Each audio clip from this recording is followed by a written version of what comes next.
Ophélie Neyman, bonjour. Bonjour. Vous êtes plus connue sous votre nom de blogueuse, Miss Glouglou, un blog que vous avez créé il y a 4 ans et qui connaît un vif succès, à peu près 20 000 visiteurs uniques par mois. Alors vous avez 34 ans aujourd'hui, expliquez-nous comment est-ce que vous êtes fait connaître? J'ai eu beaucoup de chance. Moi, à la base, je suis journaliste et puis je suis redevenue freelance et je m'ennuyais un peu. Je me suis dit, tiens, je vais créer un blog sur le vin parce que j'aime ça, parce que j'ai des choses à apprendre, parce que j'avais envie de répondre à tous mes amis qui me disaient « Ah, j'adore le vin, mais vraiment, j'y connais rien ». Pour leur dire « Mais non, mais c'est pas grave, on peut aimer le vin sans trop s'y connaître et puis surtout, on peut aimer le vin en parler simplement ». Et j'ai eu beaucoup de chance parce qu'effectivement, je l'ai lancé en septembre 2009 et en janvier 2010, le site du Monde, donc lemonde.fr, m'a proposé d'héberger mon blog. Ils avaient envie de constituer un pôle de blog gastronomie. Et donc, à partir du moment où je suis passée en janvier 2010 sur lemonde.fr, ma notoriété a un peu explosé. Il y a quantité de blogs, mais aussi de réseaux sociaux, de forums qui sont développés autour du vin ces dernières années. Pour vous, comment est-ce que ça a changé le rapport que les gens ont avec le vin ? Internet, ça a ceci d'assez formidable que c'est ce qu'on appelle un média horizontal, c'est-à-dire que la parole de chacun a la même valeur. Un journaliste, un chroniqueur, un simple internaute peuvent s'exprimer à l'ensemble de la toile. Donc à partir de ce moment-là, on est vraiment descendu, voilà, on s'est mis tous au même niveau et on dit voilà, j'aime bien ce vin-là. Et il y en a qui peuvent répondre ah bah oui, moi aussi je l'ai goûté dans tel millésime, non, goûtez plutôt celui-ci. Et oui, effectivement, ça a un peu libéré la parole du vin, chacun pouvait s'exprimer et raconter les belles bouteilles qu'il avait vues. Donc oui, ça change pas mal de choses. Une sorte de démocratisation en fait. On peut dire ça comme ça, oui, oui. Ce qui est intéressant surtout, c'est de voir que, alors on parlait des gourous du vin autrefois, c'est vrai que dans les médias traditionnels, dans les guides, il y a ceux qui donnent leur avis, qui disent les bonnes bouteilles qu'il faut acheter. Et puis sur Internet, c'est tout l'inverse. On a vu émerger des blogueurs ou même sur les forums, des gens qui s'y connaissaient très bien et puis qui pouvaient donner des bouteilles moins connues, proposer des choix. Donc oui, on peut parler de démocratisation. Alors justement, si on parle de démocratisation, vous, le style Miss Glouglou, c'est beaucoup d'humour, des mots simples, ne pas se prendre la tête en somme. Mais pour vous, dans le domaine du vin, jusqu'où est-ce qu'on peut aller en fait dans cette démocratisation? Parce qu'il y a quand même des concepts assez complexes. C'est pas comme, enfin, faire du vin, c'est pas comme faire cuire un œuf, quoi. Bien sûr, mais je pense qu'on s'est un petit peu séparé parfois. On s'est coupé des lecteurs quand on parlait du vin. On a utilisé un vocabulaire qui était assez technique, pour ne pas dire élitiste, qui est essentiel. C'est vrai que les œnologues ont leur propre vocabulaire. Le souci, c'est que certains journalistes se sont appropriés ce vocabulaire-là, mais n'ont pas pris le temps de les expliquer. Donc les lecteurs se sont trouvés face à un vocabulaire incompréhensible, qui n'arrivaient pas à décoder, qui réutilisaient parfois à mauvais escient. Donc voilà, c'est vraiment cette espèce de séparation. Moi, j'aimerais refaire le trait d'union. On peut parler du vin très simplement, on peut parler de... Moi, j'ai expliqué qu'est-ce que c'est que des arômes empyromatiques. C'est quoi empyromatique? On peut l'utiliser, il n'y a pas de problème. Pourquoi est-ce qu'on parle de TCA quand on parle de goût de bouchon?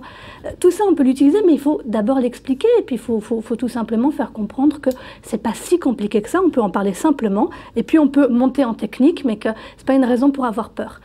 C'est Michel Chapoutier qui disait, bon, avec son humour à lui, qu'il n'y a pas besoin d'être gynécologue pour savoir faire l'amour. Et ben c'est un petit peu ça. On n'a pas besoin d'utiliser des mots très techniques de technicien pour dire qu'on aime tel ou tel vin. Pour en parler. Voilà. Et oui, cette démocratisation, c'est ce qui fait aussi qu'il y a énormément de jeunes qui s'y intéressent. Il y a une vraie mode en fait autour du vin. Beaucoup de jeunes qui tiennent des blogs ou alors qui s'intéressent au vin et beaucoup d'événements aussi autour du vin. Pour vous, c'est lié à quoi le fait que les jeunes s'y intéressent aujourd'hui ? C'est un phénomène merveilleux. En tout cas, moi, j'adore le vivre. C'est qu'effectivement, par rapport à nos aînés, par rapport à nos parents, nos grands-parents, on boit moins de vin. C'est évident, le vin n'est plus à tous les repas, à toutes les tables, à midi, le soir. On boit peut-être pas du vin tous les jours. Quotidienne, voilà. Autrefois, on avait le vin comme on avait le pain. Et puis, si on avait une bonne boulangerie, un bon vigneron à côté de chez nous, on avait du bon vin. Sinon, on avait du moins bon vin. Mais on n'allait pas trop chercher hors des frontières. Les jeunes ont fait... Les jeunes, un peu... En ce moment, en tout cas, on inscrit le vin dans la culture. Et ça, c'est super, c'est que le vin est considéré comme le cinéma, comme la littérature, comme un sujet d'art et de culture. Donc, on s'y connaît en vin. J'ai l'impression, moi, qu'effectivement, la nouvelle génération considère le vin comme un sujet de culture. On va aimer Lars von Trier, on va aimer Wes Anderson, on va aimer tel ou tel vigneron, telle ou telle région. On sort de notre région, on sort parfois même de notre pays. Nous, pourtant, Français, on va, oui, s'intéresser à des vins suisses, à des vins italiens, à des vins allemands, à des vins néo-zélandais. Et ça, c'est merveilleux parce qu'effectivement, ça veut dire que le vin devient vraiment un sujet de culture très vaste, de conversation. Et ça, c'est assez passionnant à suivre. Alors vous êtes une femme, vous naviguez dans un monde qui est quand même très masculin. Est-ce que c'est compliqué d'être une femme dans ce monde-là? Honnêtement, je n'ai jamais eu le moindre souci. Alors peut-être parce que je ne fais pas tout à fait attention, ou que j'ai un franc-parler qui fait que rapidement, si un homme me prend de haut, on va se calmer très rapidement. Mais non, moi j'ai plutôt constaté un bon accueil, que ce soit de la part des vignerons ou des grands critiques. J'ai toujours été très bien accueillie, parce que justement, on parle du vin simplement, et non, moi j'ai pas eu l'impression d'avoir un milieu si machiste que ça face à moi. Au contraire, j'ai souvent eu des messages d'encouragement en disant c'est bien, les femmes doivent investir le milieu du vin, les femmes sentent aussi bien que les hommes. Parfois, certains disent mieux parce que une éducation peut-être olfactive un peu différente. Et puis, on parle bien. Enfin voilà, il n'y a pas de raison. Donc non, plutôt bon accueil. Vous incarnez peut-être aussi cette nouvelle image du vin. Peut-être, en tout cas. Moi, voilà, j'ai pas eu j'ai plutôt eu l'impression que les hommes nous disaient venez, venez, venez, on vous veut.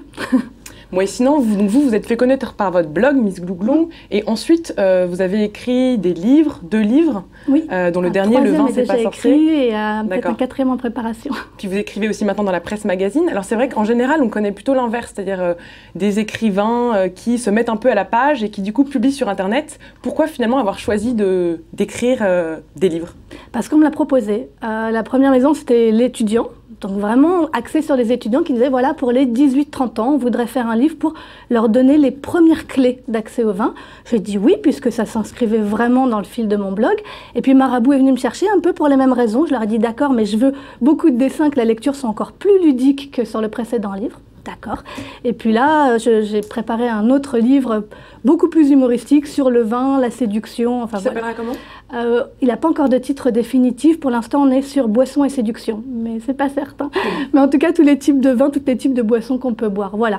Moi, on me propose ce genre de livre. Je dis oui parce que ça s'inscrit vraiment dans la même ligne que le blog. Ophélie Neyman, Miss Glouglou, merci beaucoup. Merci. Quant à nous, nous nous retrouvons la semaine prochaine pour un nouvel épisode des Échos du vin.